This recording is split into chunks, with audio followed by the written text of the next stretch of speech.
Produit gagnant, produit gagnant, produit gagnant, produit gagnant, des produits winner, premier produit winner, des produits hyper tendance.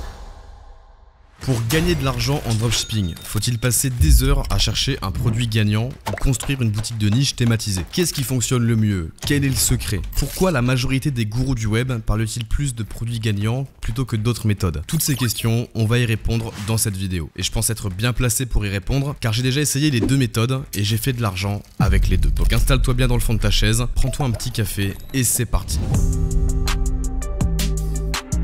Pour commencer, qu'est-ce que c'est qu'un produit gagnant? Parce que c'est vrai qu'on entend le terme un peu partout, mais finalement, tout le monde n'est pas capable d'en donner une vraie définition. En dropshipping, le terme de produit gagnant fait référence à un produit qui génère tout simplement des ventes de façon rapide et exponentielle. Mais pas simplement juste des ventes normales. Un vrai produit gagnant, c'est censé littéralement faire exploser le compteur de vente. Généralement, c'est des produits qui sont plutôt tendance et qui résout un problème. En fait, c'est typiquement le genre de produit que tu vas retrouver dans les magasins comme Lidl ou Aldi. Tu sais, il y a toujours un rayon dans ces putains de magasins où tu vas avoir plein de babioles qui n'ont rien à voir entre eux d'ailleurs et avec des prix qui sont généralement plutôt discount. Et bah ça, c'est souvent des vieux produits gagnants qui ont été saignés 6 mois avant en dropshipping sur internet. Et ils se retrouvent souvent quelques mois après dans ce genre de magasin car il y a toujours un délai entre le moment où le magasin physique va détecter un produit gagnant sur internet, va décider du coup de le commercialiser, donc passer la commande chez le fournisseur, recevoir la marchandise, le mettre en distribution, etc. L'autre caractéristique des produits gagnants, et ça c'est un truc que j'ai personnellement remarqué, c'est qu'au premier abord, jamais on s'imagine que tel ou tel produit est un produit gagnant. Souvent, c'est un peu des produits à la con, et pour savoir si c'est un produit winner ou non, il faut faire ce qu'on appelle du testing. Et c'est là où personnellement, je suis pas fan de cette approche, mais on aura le temps d'y revenir un peu plus tard dans cette vidéo. Le testing, ça consiste à faire une liste de potentiels produits gagnants et de dépenser du budget publicitaire indépendamment sur ces produits pour voir un peu celui qui sort du lot et surtout si t'es tombé sur la pépite ou pas. Et le problème du testing, c'est que ça peut durer une éternité sans trouver la pépite. Sauf que ton budget, lui, les régies publicitaires, elles l'ont bien trouvé, si tu vois ce que je veux dire. Pour finir, les produits gagnants, généralement, tu vas les lancer sur une boutique dite monoproduit. C'est-à-dire que tu vas créer une boutique e-commerce, généralement avec Shopify, sur laquelle tu vas mettre uniquement ton produit gagnant, voire quelques upsells en lien avec le produit à côté, et c'est tout. Ça peut paraître fou quand on n'y connaît pas grand-chose, mais honnêtement, quand c'est très bien fait, le marketing l'emporte et ça peut très bien fonctionner. Enfin bref, on dit souvent qu'une fois que tu as trouvé un produit gagnant, il ne te reste plus qu'à scale ta boutique, donc augmenter les budgets et augmenter les volumes de vente aussi loin et aussi longtemps que possible jusqu'à l'épuisement de ton produit. Et t'imagines bien que pour saturer un produit à l'échelle d'un pays entier, c'est généralement que derrière tu as eu le temps de faire plusieurs centaines de milliers, voire plusieurs millions d'euros de chiffre d'affaires. Donc ça, c'est la théorie sur les produits gagnants et les boutiques monoproduits. Et c'est ce qui est marketé par la plupart des chaînes YouTube qui parlent de dropshipping, et on va revenir là-dessus juste après. Je vais maintenant t'expliquer ce qu'est une boutique qu'on appelle de niche, puis ensuite on verra les grandes différences avec les produits gagnants. Une boutique de niche, c'est une boutique qui va comporter déjà plusieurs collections de produits, avec à l'intérieur des dizaines voire des centaines de produits, et le plus important, c'est une boutique qui va être thématisée dans un domaine bien particulier. Et le terme de niche n'est pas un terme au hasard, il fait référence à un petit marché, généralement de passionnés, de connaisseurs, de fans, peu importe,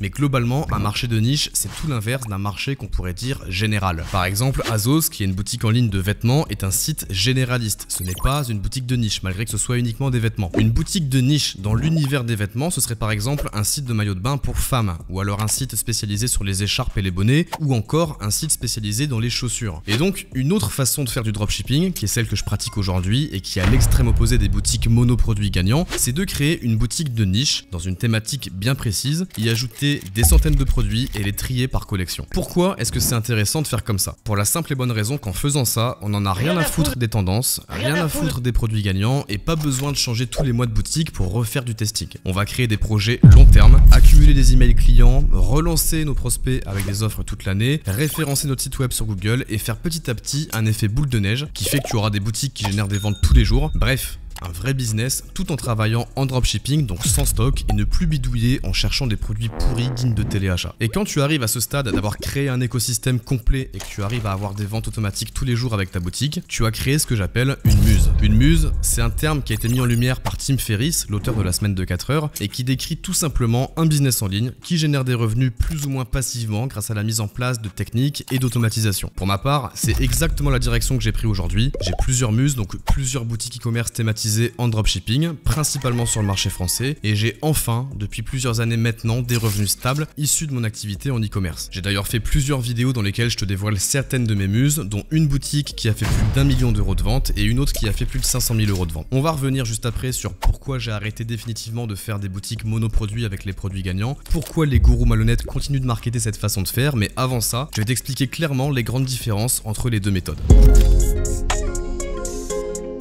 Comme tu l'auras remarqué, ces deux grandes méthodes sont quand même à l'extrême opposé, mais il y a surtout 4 grands points qui les différencient. Premièrement, avec la méthode des produits gagnants, tu vas devoir faire du travail actif. C'est-à-dire que si tu t'arrêtes de bosser, le business s'arrête aussi. Ben oui, tu vas devoir constamment tester des nouveaux produits pour anticiper la chute de ton produit leader actuel. Tu dois constamment gérer tes campagnes publicitaires car tu es complètement dépendant de ces plateformes. Il ne faut pas avoir peur, etc. Tandis qu'en créant une muse, c'est tout l'inverse. Tu vas certes devoir travailler beaucoup au début pour la mise en place du business. On n'a rien sans rien, et ici on n'est pas sur une chaîne où je vais t'apprendre à devenir millionnaire en claquant des doigts. C'est quoi ces glandus, ces feignasses? Par contre, à terme, après avoir mis en place les bons process, tu vas avoir un business qui tourne en semi-automatique. Je dis bien semi-automatique car il y a forcément toujours des petits trucs à faire et à gérer, mais globalement, moi ça m'est déjà arrivé de prendre 2 semaines de vacances sans même ouvrir mon ordinateur et les business ont continué à encaisser sans moi. Donc ça, c'est la première grande différence. La deuxième, c'est la tranquillité d'esprit et l'indépendance. D'un côté, avec une stratégie de produit gagnant, tu vas être confronté à tout un tas de blocages et d'emmerdes quotidiennement, et surtout de la part de Facebook Ads qui est devenu un véritable enfer en 2024. Alors qu'à l'inverse, en créant une muse, on est complètement indépendant de Facebook, des influenceurs ou autres. On va travailler majoritairement avec Google, en référencement naturel qui d'une part est une source de trafic gratuit, mais également avec Google Ads. On va quand même parfois se servir de Facebook Ads, mais plutôt en retargeting léger et non pas en acquisition en faisant du testing comme un bourrin. Petite parenthèse, si tous ces termes sont un peu techniques pour toi, je t'invite à suivre ma formation gratuite de 3 épisodes dans lequel je t'explique comment te lancer en dropshipping de A à Z en reprenant toutes les bases pour un débutant. Je le répète, c'est gratuit et le lien se trouve juste en dessous dans la description, parenthèse fermée. Le troisième point qui est très différent entre les deux méthodes, c'est qu'avec les produits gagnants, tu dois tester des produits à l'aveugle. Donc grosso modo, ton destin et ta réussite ne dépend que de la chance et de à combien tu es prêt à mettre sur la table pour tester des produits. Alors qu'en partant avec une stratégie de boutique de niche et de création de muse, absolument rien n'est laissé au hasard car on se lance sur une niche qui est vérifiée. Et comment on se lance sur une niche qui est vérifiée?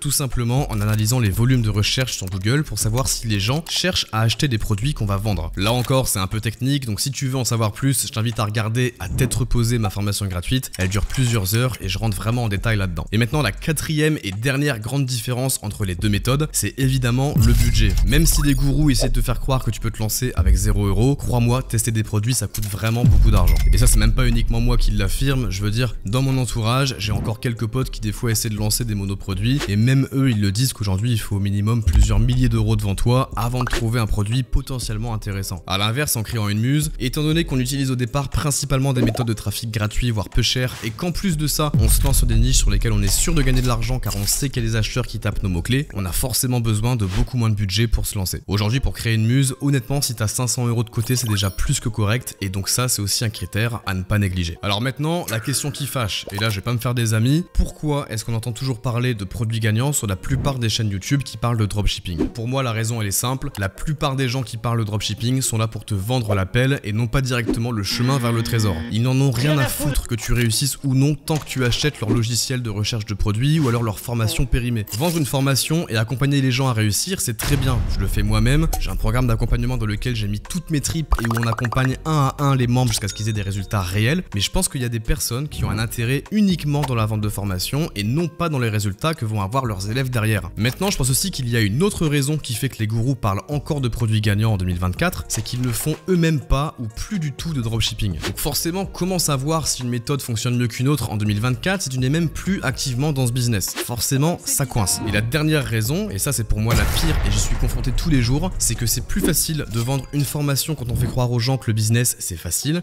qu'il suffit de trouver un produit winner qui va te rendre millionnaire en quelques semaines et que monter un site ça prend qu'une après-midi, plutôt que de dire clairement aux gens que oui, gagner beaucoup d'argent sur internet c'est possible, mais qu'il faut quand même travailler un minimum derrière. Toutes les semaines, je reçois des messages de personnes qui me disent qu'elles se sont laissées séduire par tel ou tel gourou car il leur promettait des résultats rapidement et facilement, et qu'au final, elles ont juste perdu du temps et parfois de l'argent, et qu'après avoir vu mes vidéos, elles avaient ouvert les yeux, s'étaient recentrées sur quelque chose de plus sérieux, etc. Des messages comme ça, j'en ai vraiment toutes les semaines. Donc ça pour moi, c'est les raisons qui font qu'on continue aujourd'hui d'entendre parler de produits gagnants, alors que pour moi, ce n'est plus du tout la bonne méthode pour faire du dropshipping et générer des revenus stables sur internet. Maintenant, Maintenant, je ne pourrais que te conseiller de toujours rester curieux et ouvert, et si tu as vraiment envie de te lancer, pourquoi pas essayer les deux méthodes et tirer tes propres conclusions. C'est toujours mieux que de suivre aveuglément quelqu'un. Maintenant, je te mets en garde, je t'ai expliqué à peu près les grandes différences entre les deux méthodes dans cette vidéo pour que tu puisses savoir plus ou moins à quoi t'en tenir. On arrive sur la fin de cette vidéo, si elle t'a plu, je t'invite à exploser le bouton like et me dire dans les commentaires quelle méthode tu préfères pour faire du dropshipping. Quant à nous, on se retrouve demain, même heure, même endroit. C'était Sébastien,